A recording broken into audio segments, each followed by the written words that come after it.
Another week, another Bears win as they hang on to beat the Steelers 31-28. My name is Harrison Graham. This is our Chicago Bears Now postgame show.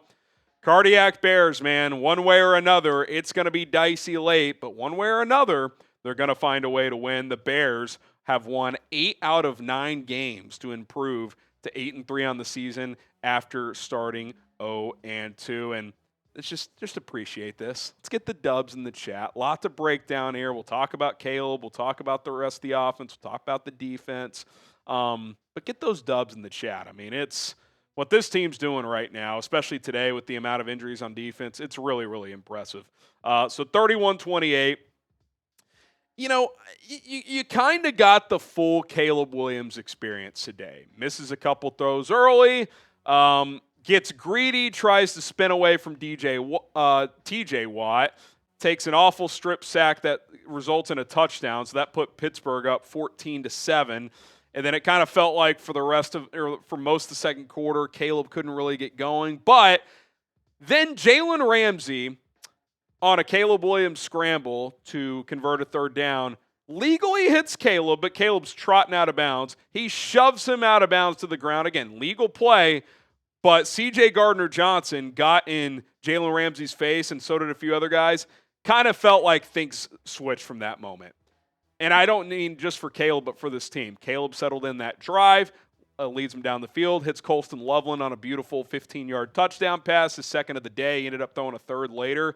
And just from there, I thought he played a lot better. It wasn't perfect. I thought his over the middle of the field throwing was inconsistent today. He missed 3 or 4 that he's really been connecting on a lot recently.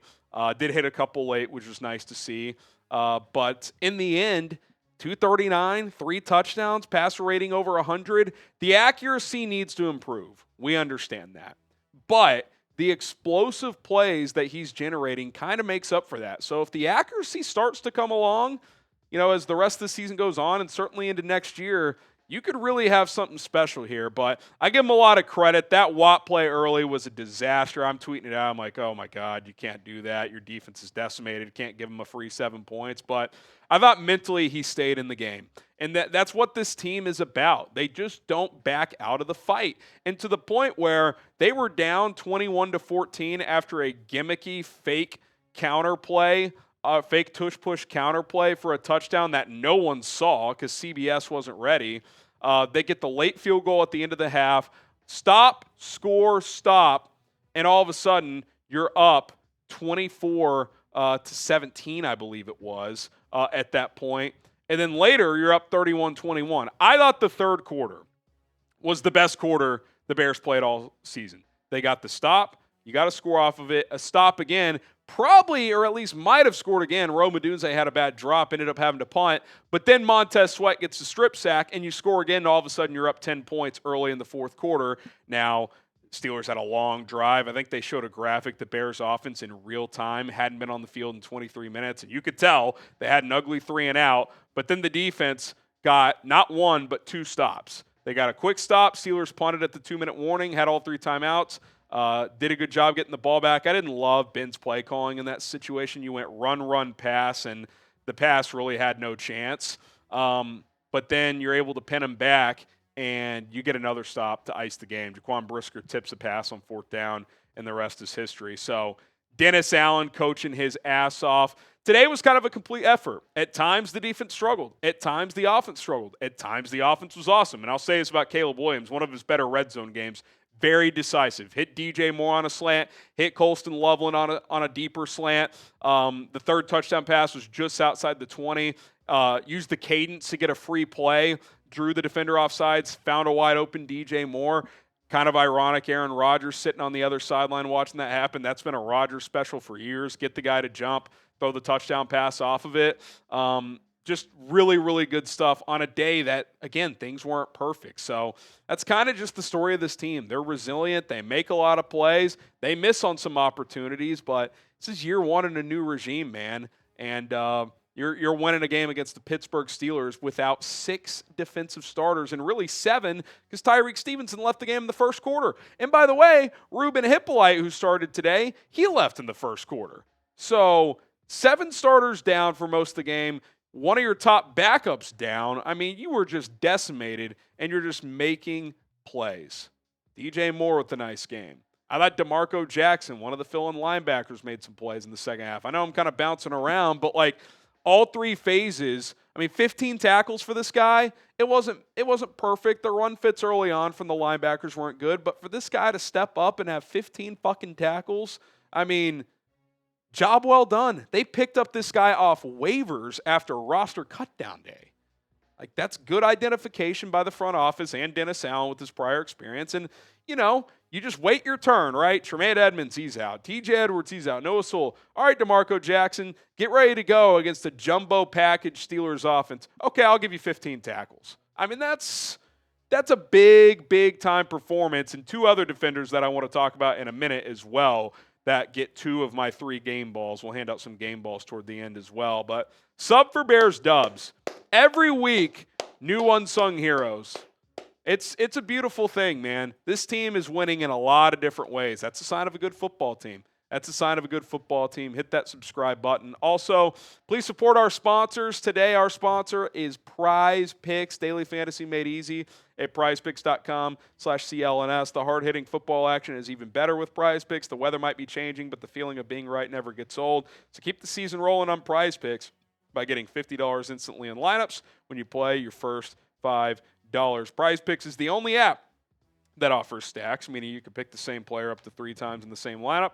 Want to pick more on Caleb Williams, pass yards, rush yards, and touchdowns? Now you can, all in the same lineup, only on Prize Picks. I did not hit my 2-player lineup today. I took more on DeAndre Swift's rushing and DK Metcalf's receiving. Neither of those hit, actually. So not my best lineup of all time, but we'll get back on the saddle. I'm still way up this season. I'll see what I've got cooking for later tonight. That was $20 to win 60, so out $20, but we'll get back after it. Download the Prize Picks app today. Use our code CLNS to get $50 in lineups after you play your first $5 lineup. That is code CLNS to get $50 in lineups after you play your first $5 lineup. Prize Picks, it is good to be right. I want to talk more about the defense and what Dennis Allen's doing. So, you don't have your top 3 linebackers, TJ Edwards, Tremaine Edmonds, Noah Sewell. You lose Ruben Hippolyte early. We just talked about DeMarco Jackson. Tyreek Stevenson leaves early, so that leaves Nahshon Wright and Nick McLeod as basically your only outside corners. Nahshon Wright, I don't know if it's going to be the Bears or another team. This guy's earned some money, man. Give Al Harris a lot of credit. Give Dennis Allen credit. Give Nahshon Wright credit. He picks off Mason Rudolph's first pass, just man coverage, mano-a-mano, deep ball on the left sideline, has position, high points the ball, tips it to himself, comes down with it in bounds. Hell of a play. These aren't fluky plays. Really good plays. Later on, almost picks off very similar situation, just man coverage, Roman Wilson, deep ball, has position again. Roman was able to kind of get a finger in there to knock it away. But got the break up there, multiple plays in run support. I mean, this guy is playing his ass off.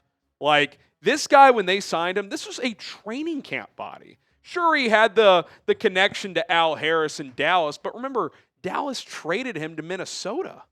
Like, they traded him, I can't remember the corner, I think Andrew Booth. It was just a 1-for-1 swap. It was like both teams were like, well, this guy's been a bust for us, this guy's been a bust for you, the classic. Well, let's just switch it, see if we can find some magic.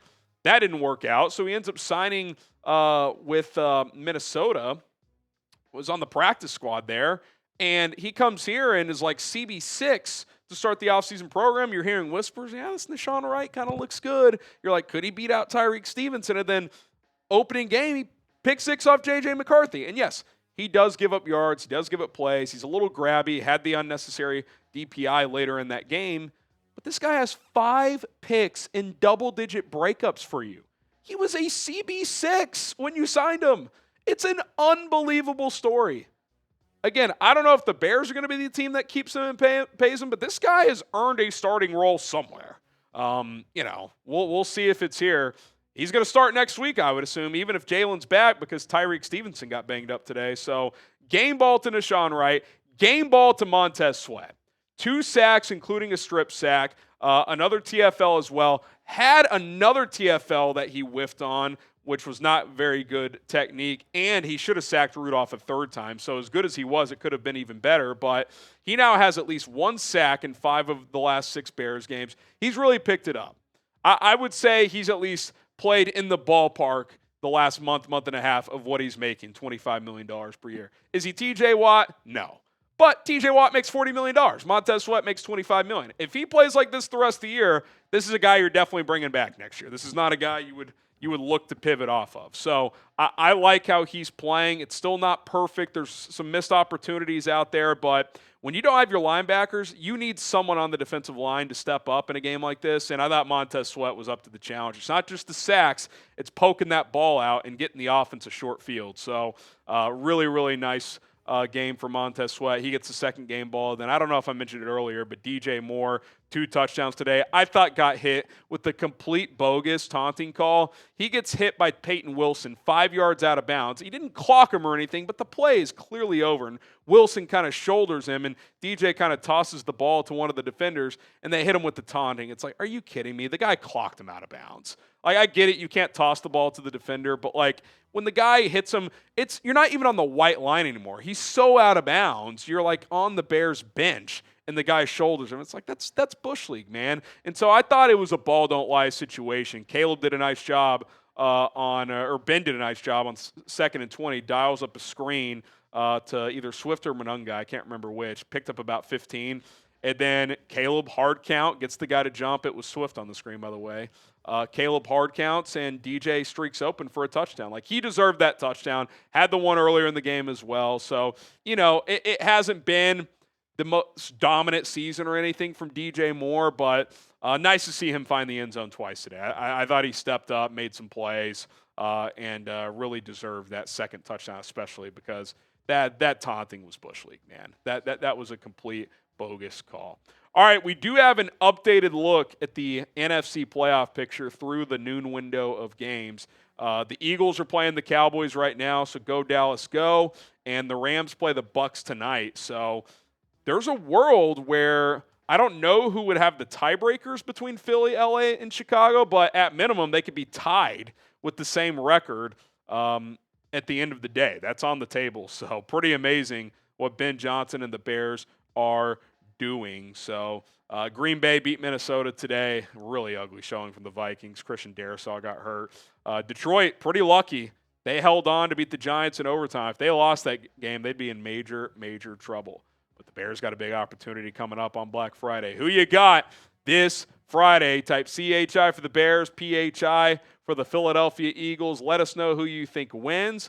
We'll have all the coverage all week long here on Chicago Bears Now. My name is Harrison Graham. Be sure to hit that subscribe button, turn on those notifications. Big week ahead, holiday week ahead. It's going to be a lot of fun.